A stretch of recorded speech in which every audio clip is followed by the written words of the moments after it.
Negative self-talk is unrealistic and self-defeating. It can send you into a downward emotional spiral that makes it difficult to get what you want from life. What follow are the most common types of negative self-talk with the keys to taking control of them and turning them around. 1. Turn I always or I never into just this time or sometimes.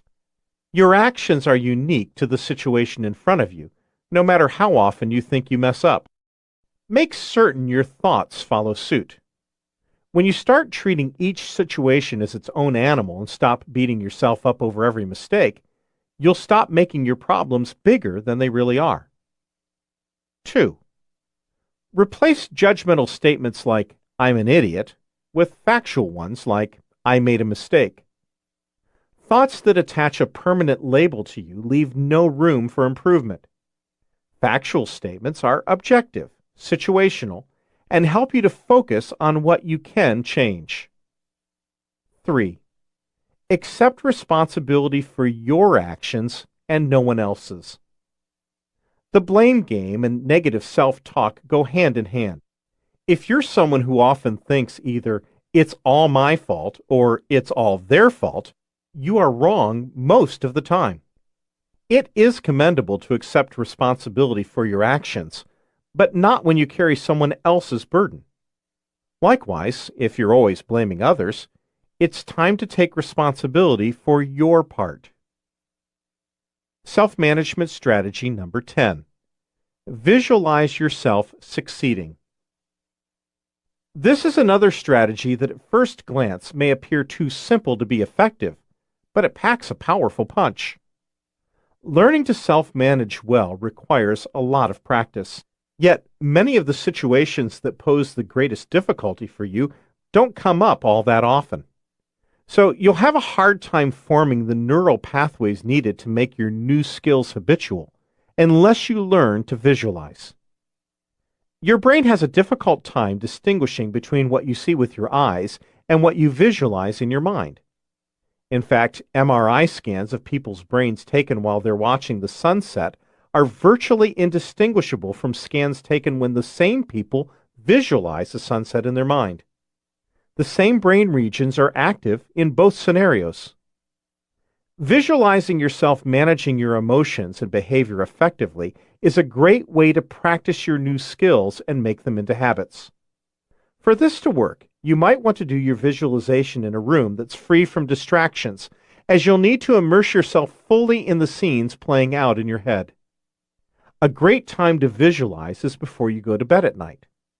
Just close your eyes and visualize yourself in situations where you have the most difficulty managing yourself. Focus on the details of each situation that make it so hard for you to remain in control.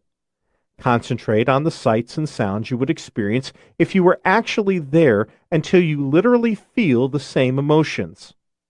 Next, picture yourself acting the way you'd like to.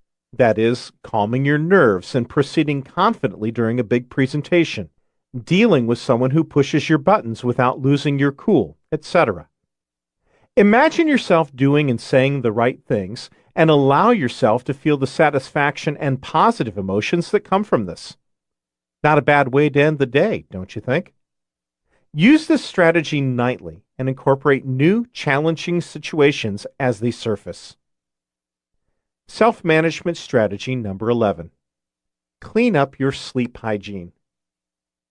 Self-management requires patience, flexibility, and alertness, which are the first things to go when you don't get a good night's sleep. Getting more sleep at night will probably help you manage yourself better, but not necessarily. The critical factor for an alert, focused, and balanced mind is the quality of your sleep, and for quality sleep, you need good sleep hygiene. While you sleep, your brain literally recharges, shuffling through the day's memories and storing or discarding them, which causes dreams, so that you wake up alert and clear-headed. Your brain is very fickle when it comes to sleep. It needs to move through an elaborate series of cycles for you to wake feeling rested. You can help this along and improve the quality of your sleep by following these steps for good sleep hygiene. 1. Get 20 minutes of morning sunlight. Your eyes need at least 20 minutes of pre-noon sunlight, cloudy days are fine, to reset your inner clock, which makes it easier to fall asleep in the evening. The light can't be filtered by windows or sunglasses, so take the glasses off and crack your car windows on the way to work or find some time to get outdoors before lunchtime. 2. Turn off the computer at least 2 hours before bedtime. The light of a computer screen right in front of your face late at night is similar enough to sunlight that it tricks your brain, making it difficult to fall asleep and disruptive to the quality of your sleep. 3. Keep your bed for sleeping.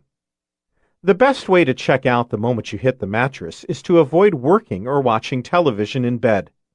Save your bed for sleep and your body will respond. 4. Avoid caffeine, especially in the PM. Caffeine has a 6-hour half-life. Have a cup of joe at 8 a.m., and you'll still have 25% of the caffeine in your body at 8 p.m. Caffeine keeps you from falling asleep and is extremely disruptive to the quality of your sleep. It's best avoided altogether, or at least taken in small amounts and only before noon. Self-management strategy number 12. Focus your attention on your freedoms rather than your limitations. Life isn't fair.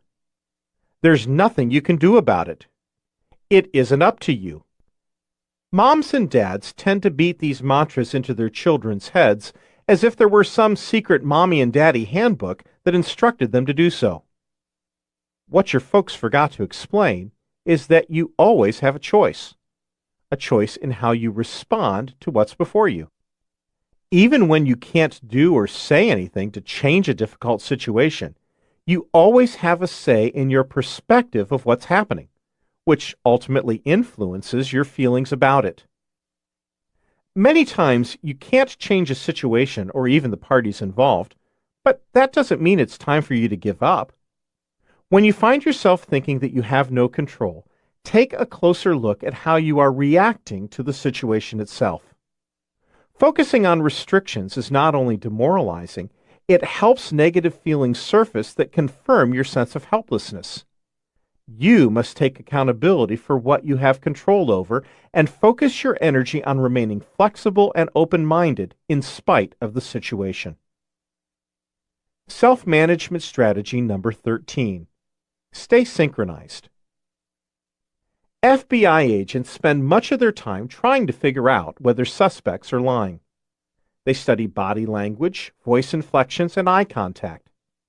The biggest clue that someone is lying occurs when synchrony, body language that matches the emotions being expressed, is absent. Synchrony is also an important tool for effective self-managers. When you're doing a good job of managing your emotions, your body language will fit the emotional tone of the situation. When you can't keep your body language in check, it is a clear sign that your emotions are getting the best of you. When a commercial airliner crash-landed safely in New York's Hudson River in 2009, the pilot, Chelsea Sully Sullenberger, saved every soul on board by making sure the plane hit the water at the exact angle and speed needed to avoid breaking up upon impact. To accomplish this, he silenced the alarm bells going off in his head and the fear he was feeling. He kept his composure by directing his attention away from fear and onto landing the plane. He kept his emotions from taking the controls, even though he knew the chances for survival were slim. On most days, you won't be crash-landing airplanes, but if you're like most people, you'll have moments where your emotions are getting the better of you. To keep yourself synchronized, direct your attention away from your emotions and onto the task at hand. Self-management strategy number 14. Speak to someone who is not emotionally invested in your problem. When problems arise, your brain is constantly thinking, constantly sorting and analyzing information to decide the best course of action. Problem is, the only information your brain has to go on is what you've given it, what you've seen before, and what's happening now. The way our minds are structured, it's far too easy to get stuck in a single train of thought. Allow this to happen, and you're severely limiting your options. It's no wonder that it can be such a relief to talk to someone when you're feeling confused or emotional about a situation. Not only is it helpful to talk to someone who cares about how you are feeling, but new perspectives open up additional avenues for you to explore. When a difficult situation surfaces, seek out someone whom you trust and feel comfortable with who is not personally affected by your situation. Use this person as a sounding board for what you've experienced and what you are thinking and feeling about the troubling situation. Their unique perspective will help you to see things differently and expand your options. Choose your third party wisely. The people you invite to help you shouldn't have a vested interest in the situation. The more your counselors are personally affected by the situation, the more their perspectives are going to be tainted by their own needs and feelings. The opinions of people directly affected by your situation will only muddy the waters for you and should be avoided at all costs. You should also avoid someone you know will simply agree with you. While their support feels good, it keeps you from seeing the entire picture. Sitting down with a potential devil's advocate may irk you in the moment, but you'll fare far better having seen things from a unique perspective. Self-management strategy number 15. Learn a valuable lesson from everyone you encounter. Think back to a time when a conversation immediately put you on the defensive. There you were, forcefully gripping your sword and shield, ready to do battle. Maybe someone criticized you, or a colleague disagreed with you strongly, or perhaps someone questioned your motives. As odd as it may sound, in moments like these, you are missing out on a valuable opportunity to learn from other people. Approaching everyone you encounter as though they have something valuable to teach you, something that you will benefit from, is the best way to remain flexible, open-minded, and much less stressed. You can do this with pretty much any situation that happens in your life. Let's say you're driving to work and someone cuts you off and then swerves around a corner and motors off in another direction. Even this inconsiderate jerk has something to teach you. Perhaps you need to learn to have more patience with irritating people. Or it may make you grateful that you're not in such a hurry. It is much more difficult to get angry, defensive, and stressed when you're trying to learn something from the other party. The next time you find yourself caught off guard and on the defensive, embrace this opportunity to learn something. Whether you learn from the other person's feedback or just from how they're behaving, keeping this perspective is the key to keeping yourself in control. Self-management strategy number 16. Put a mental recharge into your schedule. The physical benefits of exercise are obvious, and there always seems to be someone, a doctor, a friend, an article, reminding us that we need to do it more. What most people don't realize is how critical exercise and other relaxing and recharging activities are to the mind. If you want to become an adept self-manager, you need to give your mind a fighting chance, and a lot of this, surprisingly, comes down to how you treat your body.